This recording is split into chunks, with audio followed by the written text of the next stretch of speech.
গুনায় জর্জরিত এক ফকির, এক মিসকিন ভিক্ষা চাইতে এসেছে মহাবিশ্বের সম্রাটের দরবারে। তার চাহিদার কোনো অভাব নেই, তার অসহায়ত্বের কোনো অন্ত নেই, তার অন্তর এতটা কলুষিত যে সে এক বিন্দু রহমতের ফোঁটা গ্রহণ করার যোগ্য নয়।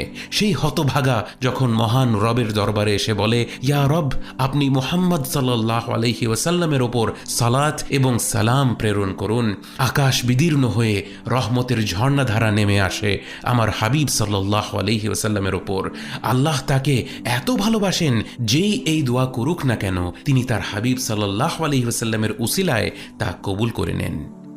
আর যিনি অসীম রহমতের মালিক, যিনি আর রহমান আর রহিম, তিনি কি আপনার এই দোয়া কবুল করে তারপর আপনাকে খালি হাতে ফিরিয়ে দিতে পারেন? বরং মহান রব্বুল আলামিন তখন আপনাকেও সম্মানিত করেন, 10টি ধাপে আপনার মর্যাদা বাড়িয়ে দেন, 10টি গুনাহ মুছে